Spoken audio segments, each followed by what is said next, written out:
Oh, Amy. Have you washed these sheets properly? They smell like you, says the father-in-law as he lies down on the bed sheets. If we were living together, I wonder if I'd be facing such bizarre situations every day. Ugh, just imagining it gives me goosebumps. This is a story about how a disagreement over living together led to a turning point in my life. My name is Amy. I'm a 60-year-old divorcee. To me, 60 is just the beginning, regardless of what others might think. I've learned to use computers, something I used to be bad at, all on my own after reading a book about it. No matter how I get older, I don't want to give up and say, it's because of my age. I want to remain a woman with a never-ending thirst for knowledge and growth. Won't lose to the younger generation? No, no. After all, I still consider myself pretty young. Ha ha ha. However, there was a time when I faced a major challenge. It happened when we finally paid off our home mortgage. This was about a decade ago. When I was in my 20s, my husband, Robert, and I pooled our money together and bought a house.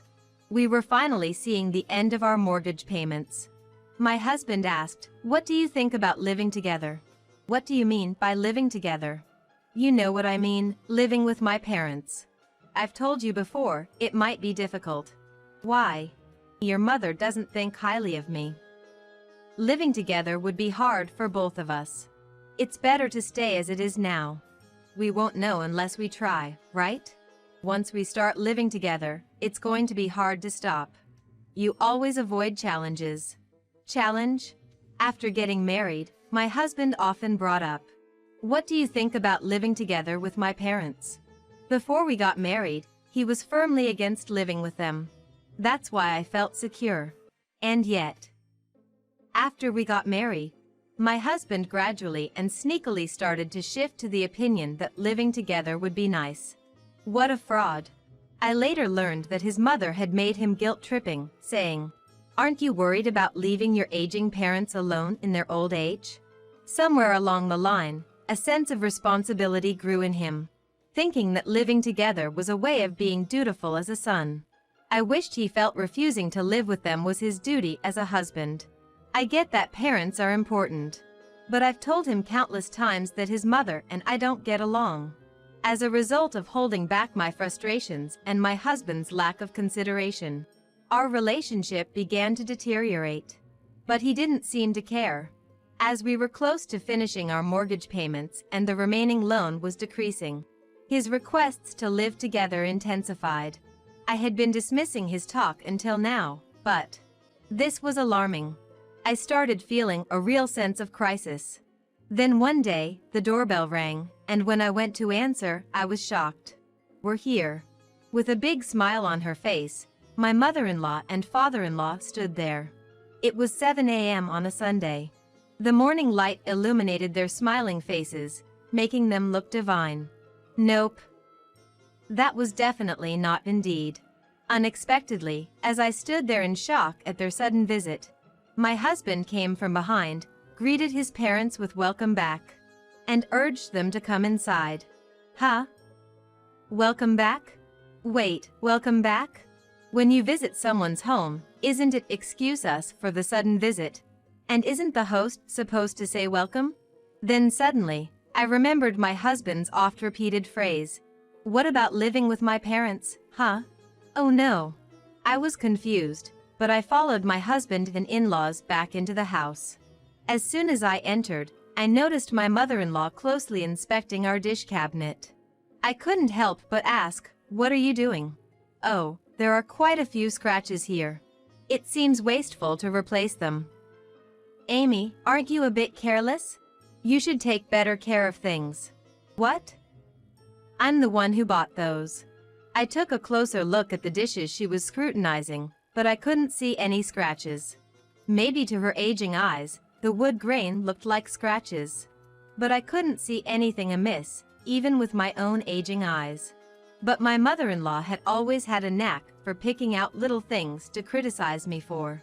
As for why she could never come to like the wife who stole her precious son from her, I could never quite grasp it.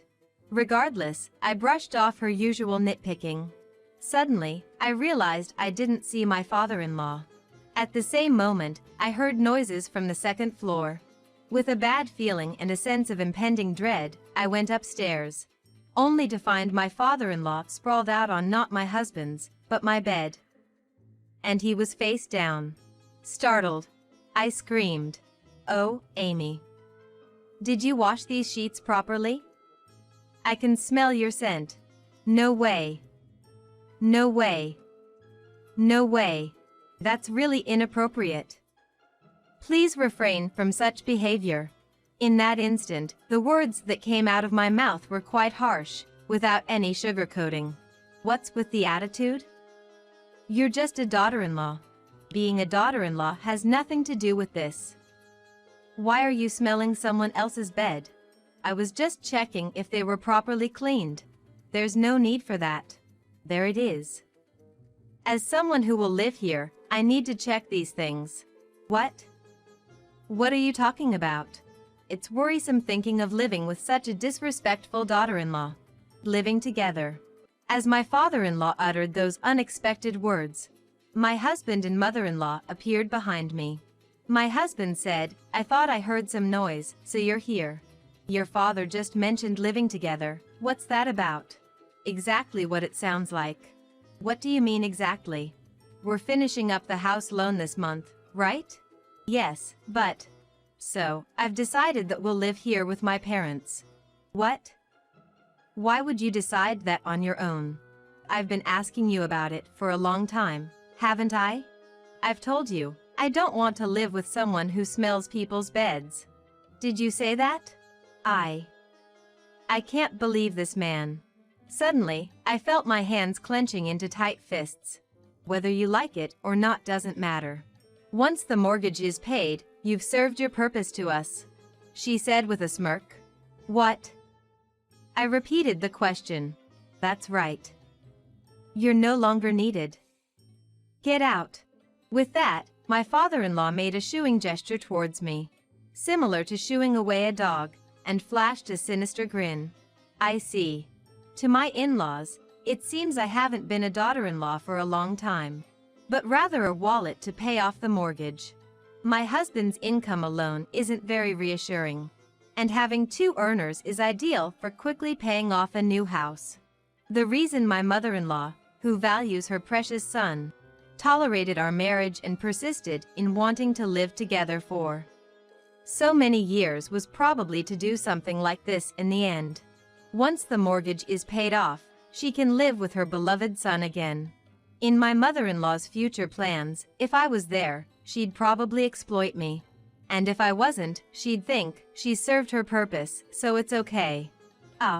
The more I pieced together the past events and the current situation, the angrier I became. Of course, I was wrong for not taking any action until now. But this house is partly mine too. I don't deserve such treatment. But wait. I came up with a flash. I remembered something, and my mood, which had been overshadowed by despair and irritation, instantly brightened. Okay, I understand. Huh? The most surprised by my calm response was my husband. He probably didn't expect me to leave that easily. Maybe he thought I would cry and cling to him. Until the very last moment I left the house, my husband kept asking me to reconsider. But I didn't pay attention to him and successfully divorced him. A month has passed since then. After the divorce, having lost my home, I enjoyed a carefree life living in a hotel. One day, my ex-mother-in-law contacted me. She insists that we meet no matter what. Although I could ignore her request, thinking it was troublesome. I had an idea about what this might be and decided to meet her with a touch of excitement. When I arrived at the cafe where we were supposed to meet, I saw the faces of the in-laws family looking quite demoralized. Seeing me, my mother-in-law tearfully said, "Amy, thank you for coming. All of you are here. What do you want from your ex-daughter-in-law? Yesterday, we received a notification about property division from you. Of course. We divorced. Did you think I would do nothing? Well, just a bit. But things are different now." Different how? As I asked, my husband, who had been hanging his head, seemed even more wilted. Robert's company has gone bankrupt. Ah. I knew it was only a matter of time. I clapped my hands and said with a smile, I knew it. Amy. What do you mean it was only a matter of time? In recent years, my husband's earnings have been declining. Just last month, there was a delay in his salary payment. Those are signs of a company's impending bankruptcy. Is that so? Why didn't you tell us, Robert? Facing her beloved son, my mother-in-law interrogated him with a fierce expression. My husband let out a sharp intake of breath and tensed up. I didn't think it would go bankrupt. Any sensible person would have noticed. You're just stupid. My sharp retort made my husband exclaim in surprise and look even more shocked. I quickly added, so? You all didn't gather here just to say our son is unemployed. So we can't divide the property, did you? What's this all about? Everyone hesitated for a moment. The one who finally spoke was my husband. The house burned down. What? Our house. I get it. But why? Because of my dad's careless handling of his cigarette. Ha ha ha. You really lose out living with your parents, don't you?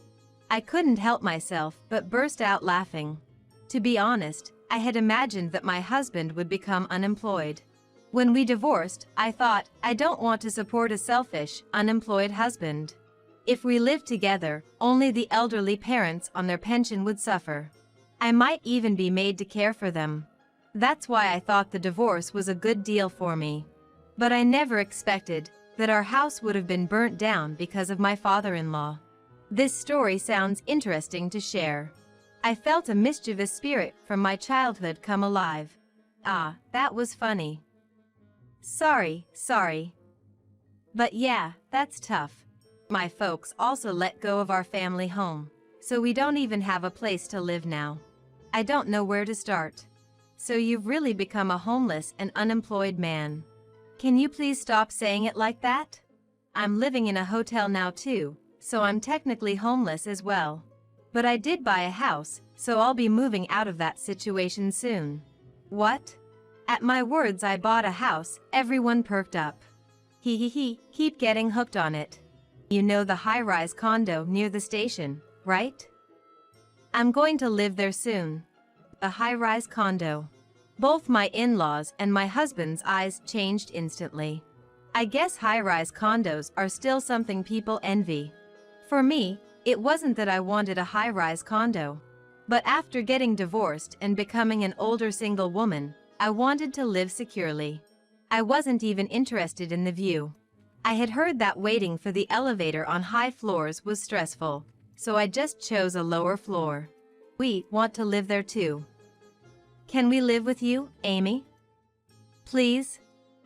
Let's forget the past. Oh, that's a great idea. I beg you, Amy. I expected this, but it was shocking to see my ex-in-laws asking so blatantly to live in their former daughter-in-law's house.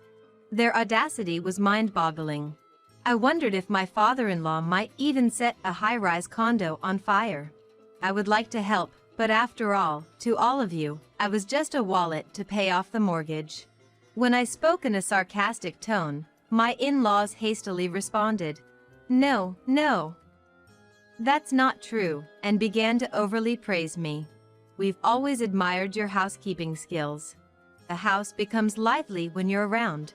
You're thoughtful and beautiful. Compared to that, our son was pampered growing up. And now he's unemployed. He's hopeless. Watching his parents say this, their precious son was speechless. Well, no matter how much they love their son, if he can't support them, he's indeed used up to them. Such terrible parents. Well, living with this many people might not be too bad. My words surprised my former in-laws and husband. It'd be lively. Amy, what do you mean by that? Just what I said. Seeing me smile, everyone's faces lit up. But it'd be awkward to see my ex-husband again. I said this, and the mother-in-law responded, if that's all. Don't worry about that.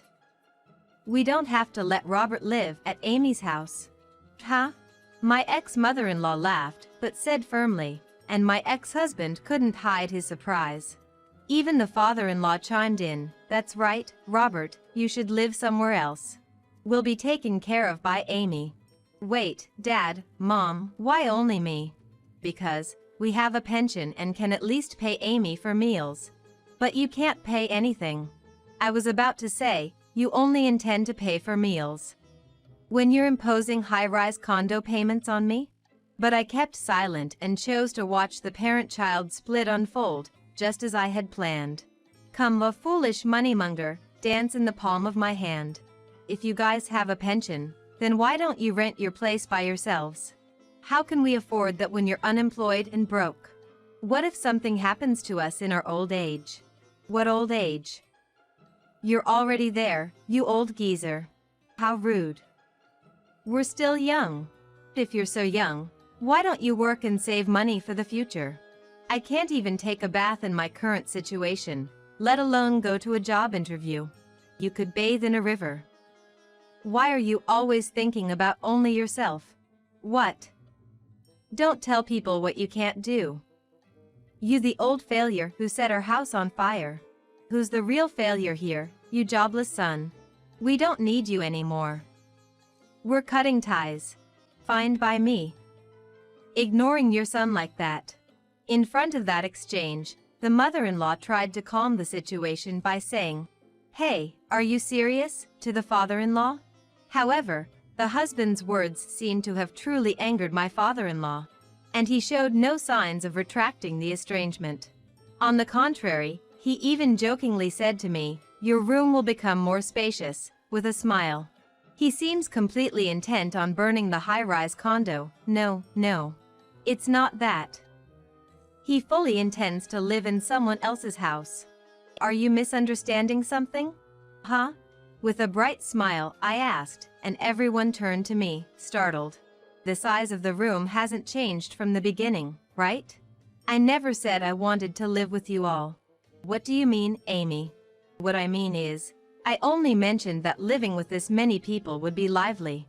I never once said we would live together.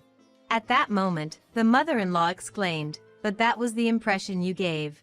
It was good to see you guys choose a condo life over your son. Now, Robert, you've always wanted to live with such people while neglecting me.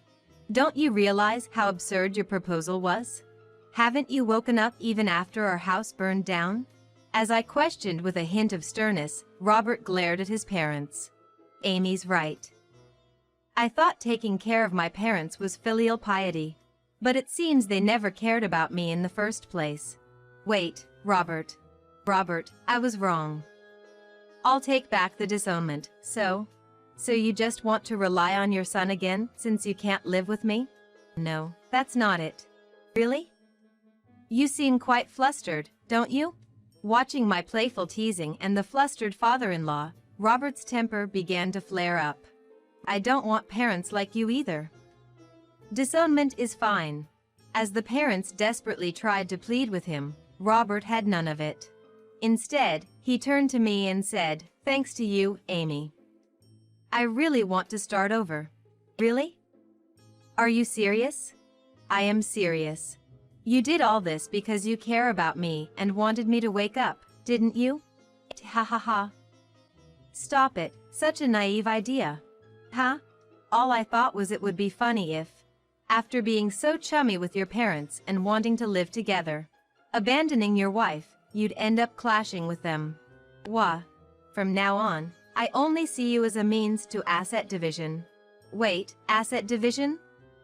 You still plan to claim assets from me in this situation? This situation? I don't care about it. Of course, I will. I just signed the divorce papers quickly to move out back then. But I can still claim for asset division after the divorce, so I plan to get my fair share. Keep that in mind. Hold on, aren't you still in love with me? Why would I fall for an unemployed vagabond like you? You're living in a fantasy world. You're kidding. After that, my husband, not managing to win me over, became furious. He blamed everything on his parents, lashing out at them. I escaped before the police arrived.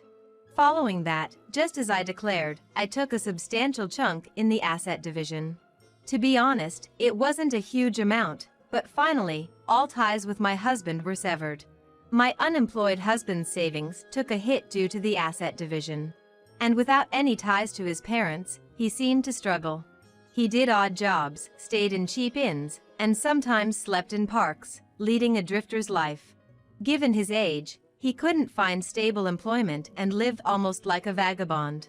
His parents didn't bother to mend ties with their struggling son. They seemed content living off their pension, essentially abandoning their son. They remained a couple who only thought of themselves, even after all these years. As for me, I had been investing even before the divorce, so I lead a fairly affluent life now. Recently, I decided to master computers and started attending a local programming class. There aren't any students my age there. In fact, most are children. It feels like I've gained many grandchildren, which is delightful. I wasn't blessed with children, but in this way, I feel blessed with kids, and it warms my heart. One of the students, Lisa, a little elementary school girl, wanted to learn knitting. I started teaching her during class breaks. Soon, other children joined in, creating a delightful scene. Life has thrown many things at me, but there's still a road ahead. I intend to lead a life that's fulfilling and joyful in my own way.